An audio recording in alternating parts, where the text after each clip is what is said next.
50 বছর আগে বিয়ের কাবিন 30,000 টাকা স্ত্রীকে দেওয়া হয়েছে। স্ত্রী তার ওই টাকা ছেলে মেয়ের পড়ালেখার জন্য খরচ করেছে। এখন প্রশ্ন হলো, স্ত্রীর ওই টাকা স্বামী কি আবার দিতে হবে, নাকি না দিতে হলে কত টাকা দিতে হবে, না আবার দিবে কেন?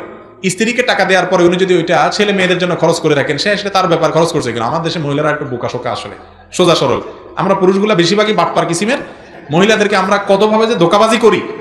মহরের টাকা দিয়ে আবার এই আপনার হাত পাতে যদি বসে থাকেন যে ছেলের এখন ভর্তির টাকা লাগবে, তোমার কাছে তো আছে, দাও। আমার কাছে আছে, তুমি দেখবা কেন?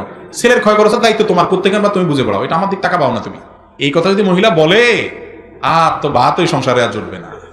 অথচ ইসলাম তাকে সে অধিকার দিয়েছে না দেয় নাই? দিয়েছে, কিন্তু আপনি সহ্য করবেন না। তাহলে আপনি অত্যাচারী, আপনি অবিচারক, অবিবেচক এবং আপনি জুলুমকারী।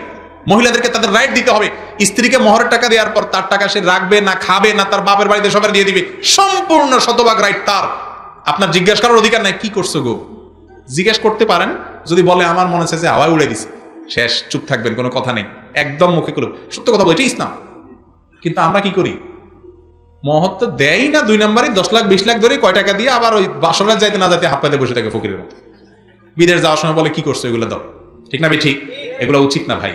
মেয়েদেরকে স্বাধীনভাবে কিছু খরচ করার সুযোগ দিতে হয়। আচ্ছা, তার মা বাপ আছে না, সন্তান হিসাবে সে মা বাপের জন্য একটু পয়সা দিয়ে কিছু কিনতে মনে চায় না? এই জন্য ইসলাম বলে এটা আপনি তাকে দিবেন, স্বাধীনতা দিবেন, সে যা ইচ্ছা তা করবে।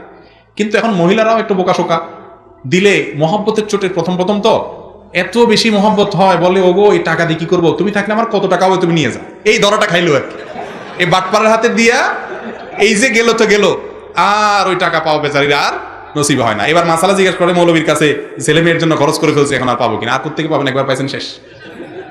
আপনি তখন দিয়ে দিচ্ছেন কেন? বল, আমাদের মহিলাদেরকে একটু চালাক বানাইতে হবে, নাহলে এই বাটপাড়ি পুরুষ শাসিত সমাজে এই বেচারিদেরকে রক্ষা করা কঠিন। ইয়াংরা বিয়ে করবেন, বাপের বেটার মতো পুরুষের মতো মহর দিয়ে দিবেন স্ত্রীকে, একদম হাতে হাতে টনটনাইয়া। আমি আমার স্ত্রীকে পুরোপুরি মহর দিয়ে দিয়েছি। আলেমরা বেশিরভাগই আমি জানি যে দিয়ে দেয়, আলহামদুলিল্লাহ। বাংলাদেশে মহর দরে 10 লাখ 1 টাকা, 20 লাখ 5 টাকা। এই বাবা, বাহার কি 6 টাকা বেচা যাবে না আলী? মহর দরে 10 লাখ 1 টাকা, আবার 1 টাকাও দেয় না। কত বড় বাটপারে আপনি চিন্তা করেন। দিবে না 1 টাকাও, ধরে 10 লাখ টাকা। এর চেয়ে বড় বাটপারে আল্লাহর জমিনে আর কি আছে বলে? যুবকরা যা ধরতে পারবেন তাই দিবেন। এখন যুবকদের দোষ দিব কি? এখন আছে কিনা জানি না, আমরা তো দেখছি ছোটবেলা বিয়ের সময় জামাইয়ের মুখে একটা রুমাল ভাঁজ করে দিয়ে দেয়, এমনি, মানে তোর কোনো আজকে কথা নেই, একদম চুপ, বেচারা রুমাল মুখে দিয়ে বসেই থাকে, কোনো কথা নেই তোর আজকে। অনেক বিয়েতে ছেলে কথা বলে বিয়েই ভেঙে যায়। কত বড় বেয়াদব ছেলে মুরব্বিদের সামনে কথা বলছে, ঠিক না ভাই? ঠিক। এসব অনাচার আমাদের নোয়াখালীতে আবার একটু বেশি। আরে ভাই, বিয়ের সময় ছেলে কথা বলবে না মানে কে কথা বলবে? ছেলেই তো কথা বলবে। মহরটা দিতে হবে কি ছেলের না ছেলের বাপের? বউ যে মহর পাবে, এটা কি স্বামীর কাছে পাবে না শ্বশুরের কাছে পাবে? তাহলে কথা তো ছেলেই বলবে। আপনারা ধরে 10 লাখ 1 টাকা 5 লাখ 10 টাকা ধরাই দিলেন, আমি মানুষটা ওই টাকার আছে কি না, আমার ওজন কত, আমি কথা বলবো। আমার নিজের বিয়ের সময় মহর নিয়ে যখন বার্গেনিং হচ্ছে দেখতেছিলাম, তখন আমি বললাম যে আমি এত হলে দিতে পারবো, আমার এটা অ্যারেঞ্জ আছে। তো সবাই চুপ হয়ে গেছে, আলহামদুলিল্লাহ, পরে রাজি হয়ে গেছে, আমি ওটা দিয়ে দিচ্ছি।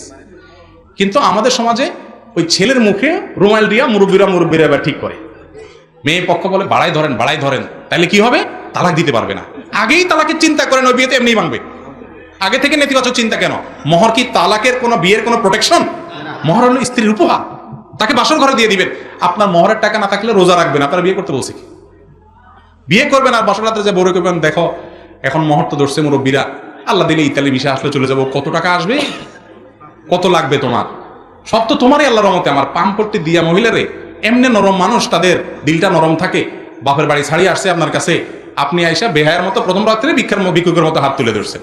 তো বেচারি বলে ঠিক আছে, ও কি বলো না বলো, মহর দিয়ে আমি কি করবো, সব মাপ, জ্যাস গেল আর কি, শেষ, বেচারি গেল আর কি, ডুবি। আর বাটপারি করে আমি জিতে গেলাম। আল্লাহ আমাদেরকে হেদায়েত দান করুন। খবরদার, স্ত্রীর মহরানার টাকা মারবেন না কেউ, মনে থাকবে তো ইনশাআল্লাহ।